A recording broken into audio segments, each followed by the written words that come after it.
Queridos amigos, muy buenos días. Bienvenidos a Desde la Radio, a través de Radio Nacional del Perú y 7.3 Noticias TV Perú a nivel nacional. Venezuela, un escenario importantísimo para nosotros en cuanto al tema de democracia.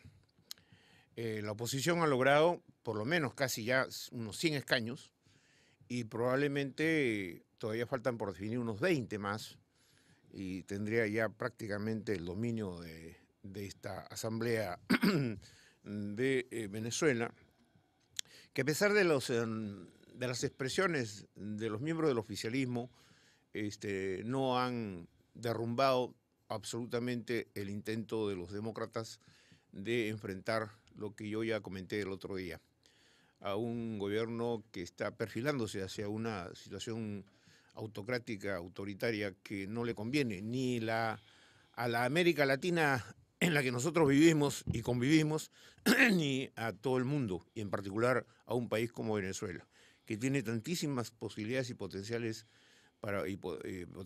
para salir adelante, pero que a veces las cuestiones de carácter política afectan su futuro. Y ojalá que el entendimiento se inaugure ahora, teniendo en cuenta que el presidente Maduro seguramente reflexionará, porque ya tiene una oposición mayoritaria en su Congreso.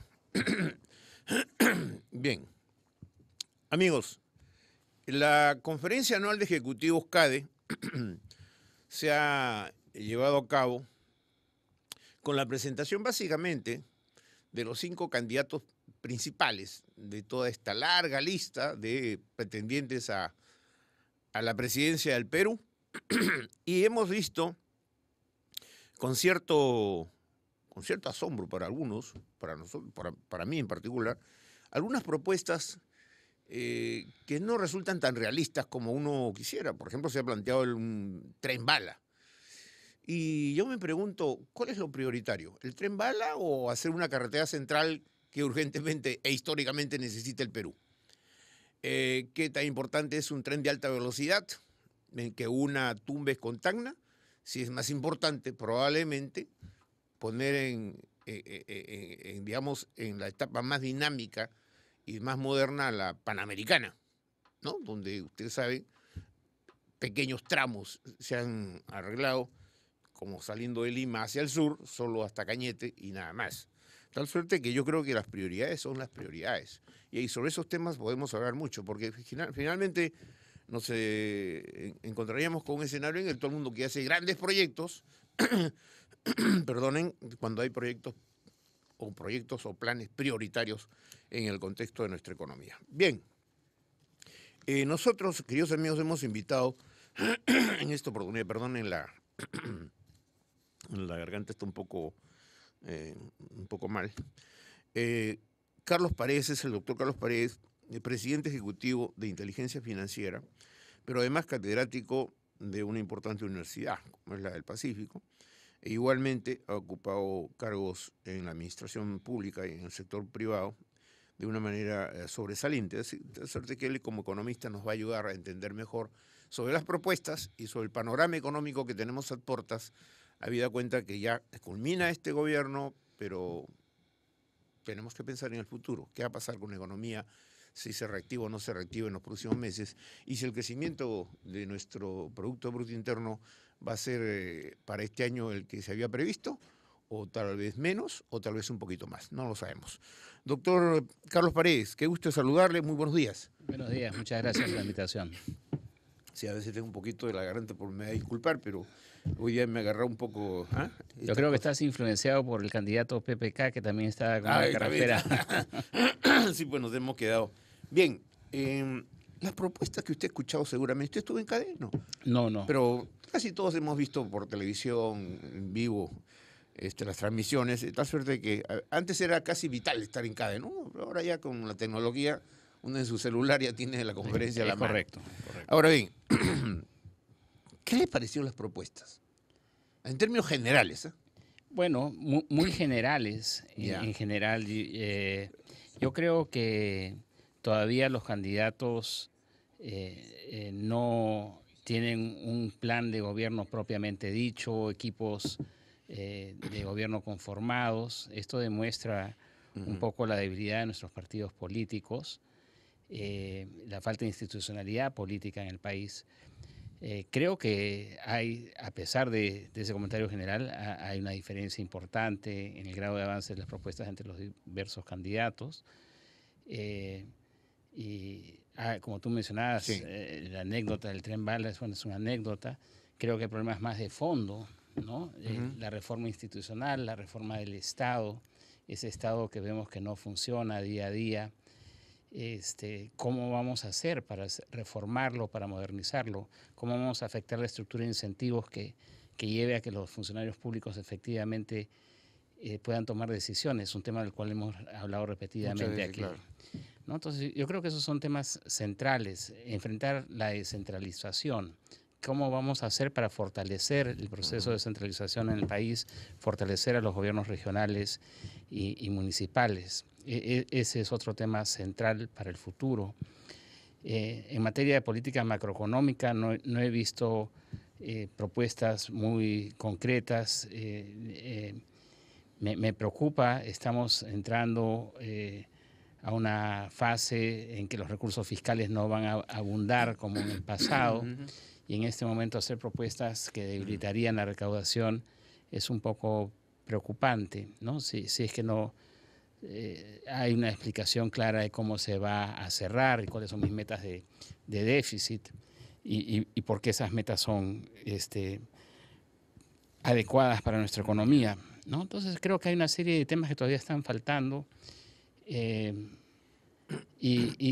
Hablando del CADE, tengo que decir, leí este fin de semana un artículo en la revista Poder de los problemas que habrían habido para invitar al ministro de Economía y al presidente, que creo que muestra un enfrentamiento entre cierta parte del empresariado y el gobierno saliente, que yo creo que es muy dañino no respetar la institución de la presidencia ni el Ejecutivo.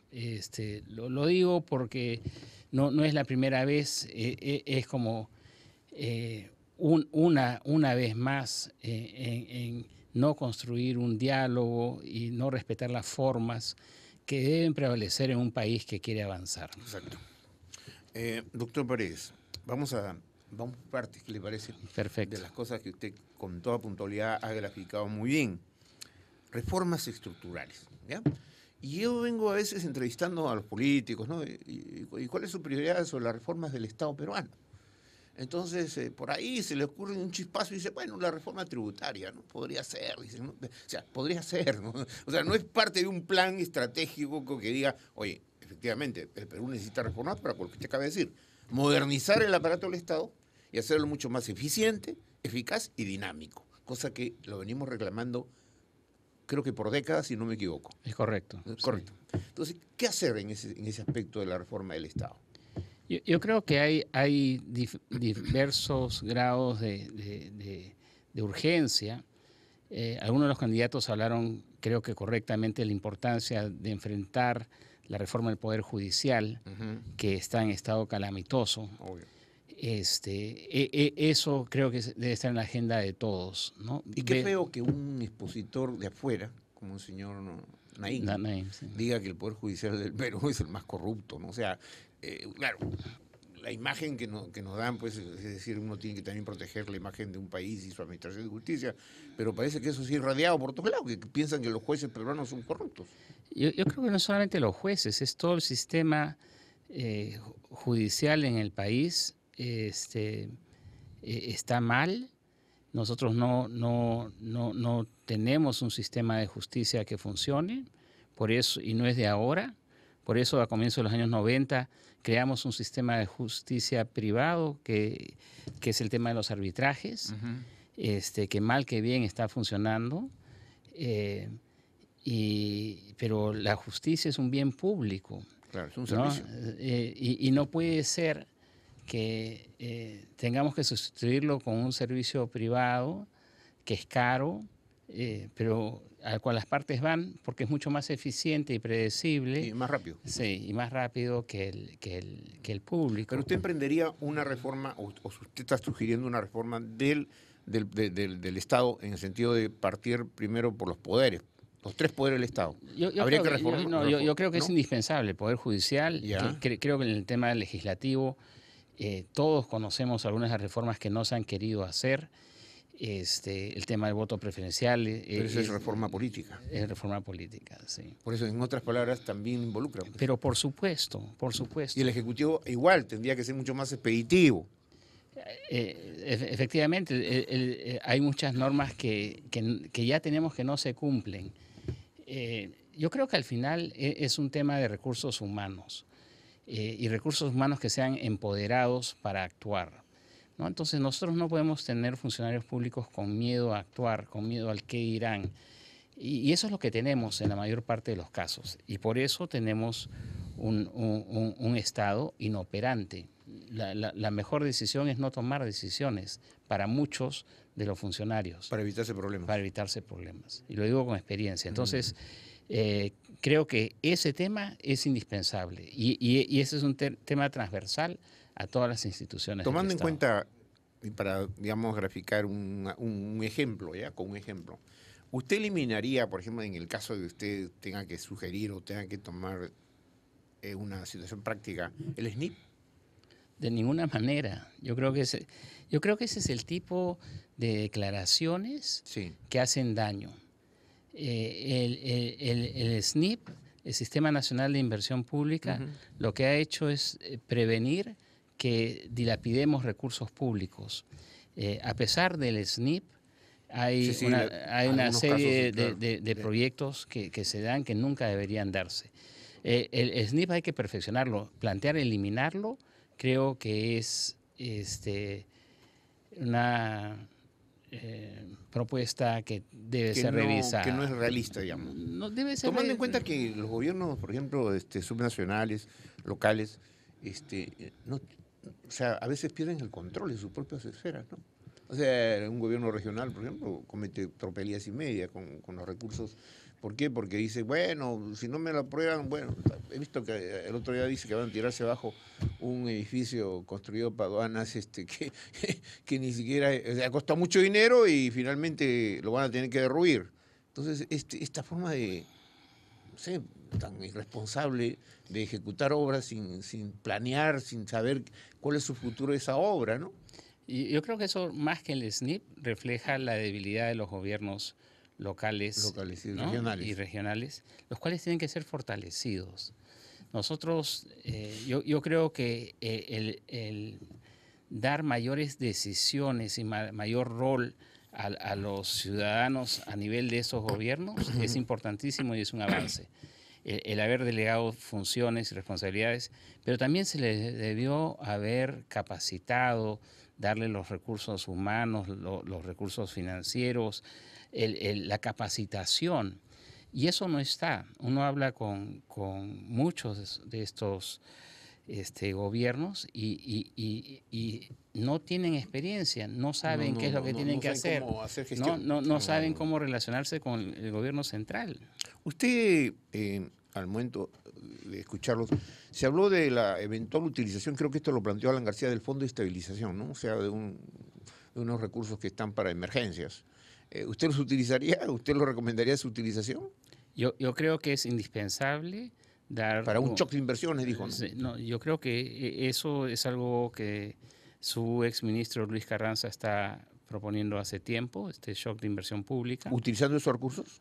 Bueno, si es que no hay otros recursos, ¿qué te queda más que usar ese? Pero si tenemos contingencias tipo fenómeno del Niño. No, pero tú tienes una buena cantidad de ahorros que están teniendo una rentabilidad muy baja, que están ahí para justamente este tipo de situaciones. Estamos hablando de 20.000 millones de soles, más o menos, lo que se ha dicho.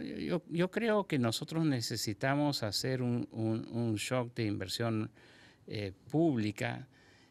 Para poner las cifras en contexto, en el país la inversión pública es alrededor de 10.000 millones de dólares por año.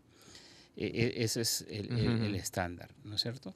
Yo creo que tendríamos que hacer un esfuerzo por subir la inversión pública al comienzo del siguiente gobierno en el orden de 10 a 20 mil millones de dólares adicionales a este nivel. Eso es más fácil decirlo que hacerlo, porque se necesita, además de mayor inversión pública, se necesita que esta sea de muy buena calidad. Necesitas proyectos, necesitas ejecutarlos en tiempos razonables. Eso no es fácil. Se necesita de hacer, propulsar asociaciones público-privadas, reforzar el sistema de iniciativas privadas cofinanciadas, algo que está un poco parado en esta última parte de la administración. Entonces, creo que sabemos que tenemos un déficit de infraestructura enorme. Entre 100, 125.000, 130.000 y mira, millones de dólares. según las cifras, entre 100.000, 150.000 La y Universidad más. suya es la que ha sacado, el Pacífico ha sacado un par dato, de investigadores ¿no? han sacado un dato ahí. Entonces, la brecha es enorme y acá no tiene mucho sentido ir llenando esa brecha, cubriendo esa brecha poquito a poco. No hay nada en la teoría económica ni en la realidad política que te diga que tienes que hacer eso poco a poco. Doctor Pérez, con este escenario que tenemos, propuestas como, por ejemplo, elevar el salario mínimo, ¿qué significaría? Yo creo que es... Porque algunos están proponiendo ya que cualquier gobierno que arranque, el nuevo, ya lo ponga de 750 a 900. Sí, no sé. escuché... Eso es fácil decirlo, pero... No, nuevamente, o sea, ¿quién lo va a pagar? Uno puede aumentar los sueldos y los salarios cuando aumenta la productividad. Lo que estamos viviendo ahora es un shock externo complicado, donde nosotros no debemos tomar medidas internas que nos resten competitividad. Y eso resta competitividad. Es una mala propuesta, hay que decirlo muy claramente. Es una oferta populista, poco pensada, y que me sorprende que sea en un contexto así. Hablando de estas propuestas populistas y un poco que algunos llaman probablemente descabelladas, es posible que el Ejecutivo observe la norma esta de la devolución del 95% de los fondos de las personas que llegan a cumplir 65 años, ¿no? ¿Usted está de acuerdo en esa propuesta? Porque Juan Mendoza, que es de la Universidad del Pacífico, dice que a él, con tal de que no sea forzoso, le parece bien. ¿A usted qué le parece? Yo creo que esa ley aprobada en el Congreso debe ser observada. ¿Sí? Sí, sin lugar a duda. No podemos tener un Congreso que en los últimos meses del gobierno... Y en medio de campaña. En medio de la campaña se dedica a cambiar las reglas del juego de una manera tan fuerte. Conozco bien la opinión de Juan Mendoza, a quien respeto y aprecio, pero considero que las reglas, antes de cambiarse, tienen que ser muy bien pensadas, discutidas, hacerlo de manera transparente, analizar los pros y los contras. Esto no se ha hecho así. Ningún economista que venga de una tendencia más o menos liberal puede estar de acuerdo con que me obliguen a hacer cosas como norma general. Sin embargo, es necesario en el país promover esquemas que te aseguren algún tipo de pensión a futuro. Sabemos que el sistema que tuvimos en el pasado es un desastre, si no pregúntele a los pensionistas. ¿Usted se refiere a la ONP? Correcto. Yeah. Pero no es una crítica a la ONP, es el sistema. Al sistema. Entonces, este sistema privado hay que fortalecerlo, y coincido con Juan en que hay que aumentarle la competencia. Sí, eso no es... Pero ¿cómo aumentar la competencia en un sistema o sea, que por ejemplo autorizarle a los bancos, a las financieras, a que abran un tipo de fondo que permita que las personas ahorren y eventualmente no la tengan su plata cautiva, sino que eventualmente puedan tener mayor libertad? ¿Eso se refiere a la competencia? Sí, yo creo que sí. No tenemos suficiente competencia. Tenemos un sistema que es caro. Y mientras las AFPs no reconozcan y evalúen cómo mejoran su imagen frente al público, van a enfrentar problemas como los que se están presentando ahora, ¿no? por eso, las discusiones que tienen que ser transparentes y sin tanto rasgado de vestiduras. Necesitamos un sistema que sea más eficiente. Más eficiente ¿por qué quiere considera decir usted menos que caro. es caro? Es caro por las comisiones. Las comisiones ¿Son muy altas? están entre las más caras de América Latina. ¿Dentro de América Latina? Dentro de América Latina. Pero Entonces, no se había dicho que estaban en ese nivel de competencia, que iban a bajar con el ingreso de una AFP de Chile y todo lo demás. bueno, pero lo cierto es que no han bajado.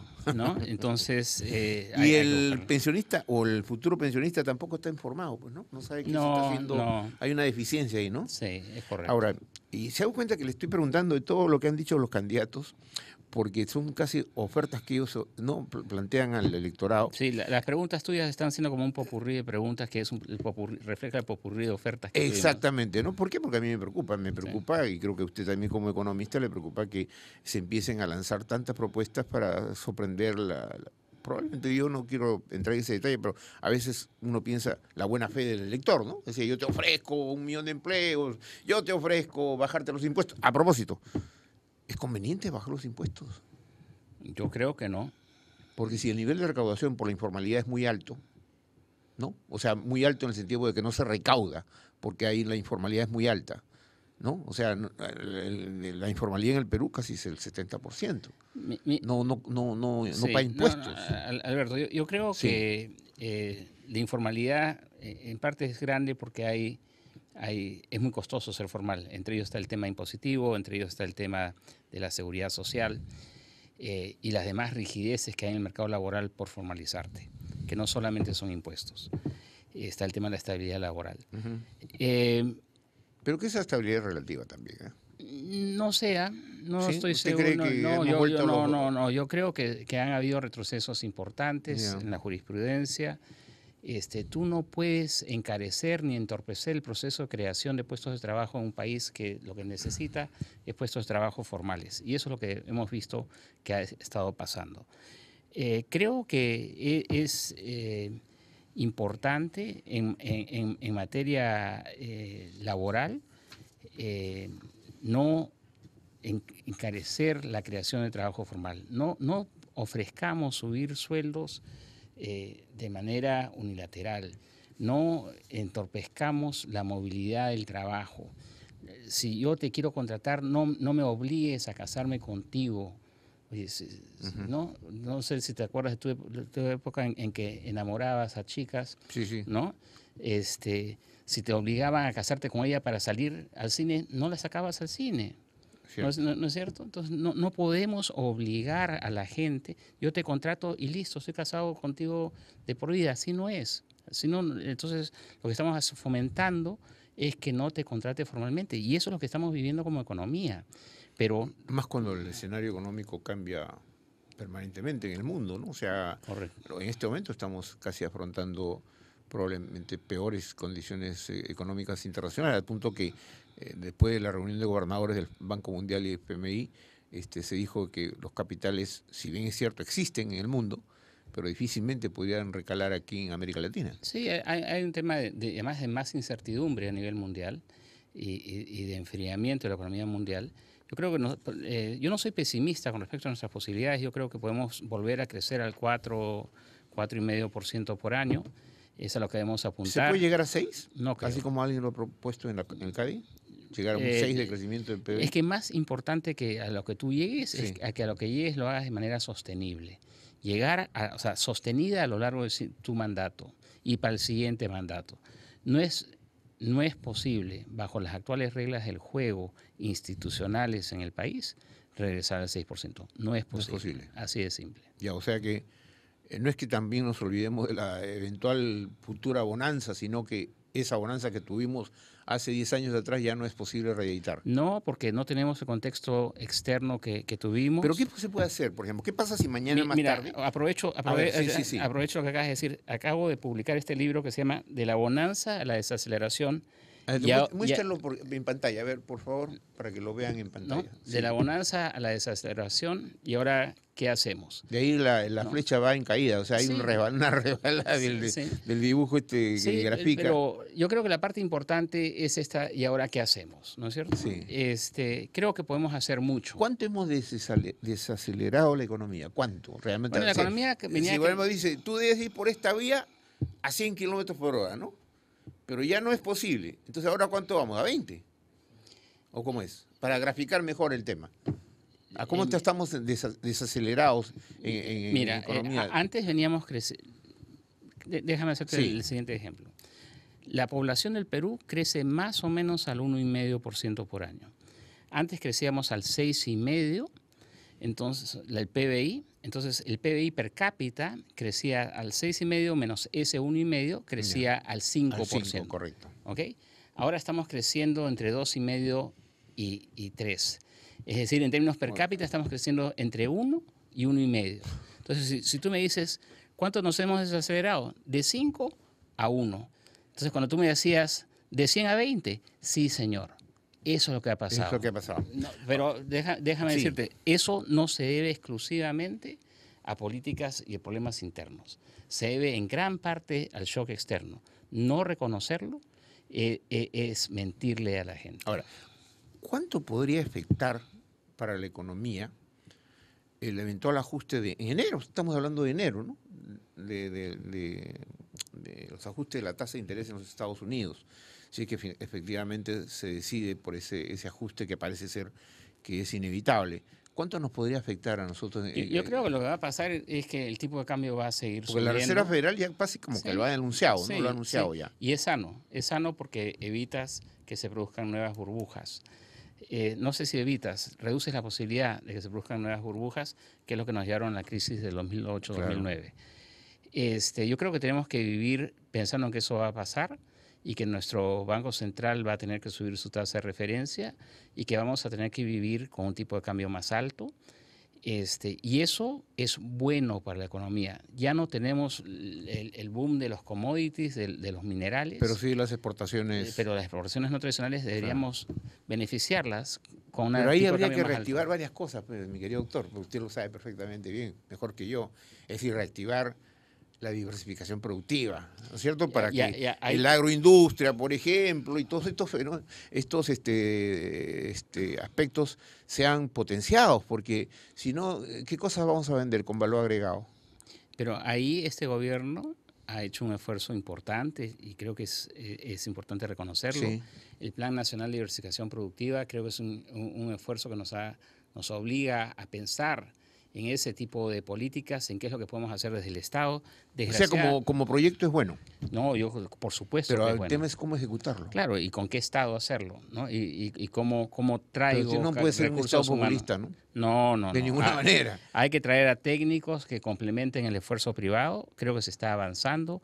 Creo que el hablar con el sector privado para solucionar trabas particulares a cada una de las actividades es importante. La mesa acuícola, la mesa forestal son ejemplos de lo mucho que se puede lograr conversando. La pesca ha ayudado mucho en los últimos meses, ¿no? Digamos, Sí, ha contribuido en el PBI. Es muy chiquito, pero yo creo que la pesca, la cuota de pesca no es un instrumento de política macroeconómica. Seríamos muy torpes si damos cuotas de pesca para subir el PBI. Eso se debe manejar en función... Claro, porque hay que conservar también la reserva, ¿no es cierto? Ahora, para culminar, el panorama, en pocas palabras, así que le estoy pidiendo 30 segundos, en otras palabras. El panorama que nos presenta en el escenario futuro de los próximos meses cuando exista una transferencia de gobierno. Ya en Argentina, Macri ya empezó a decir, tengo que hacer ajustes de alguna manera. ¿Esto qué implica?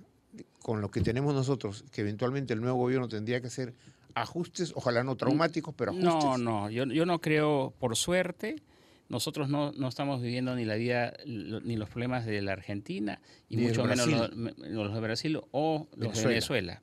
Que tengo que decir acá que estoy muy feliz por el resultado de ayer, ha sido fantástico. Los demócratas tenemos que estar alegres, ¿no? Porque sin duda alguna. Pero vienen muchos ajustes y muy dolorosos para ese país.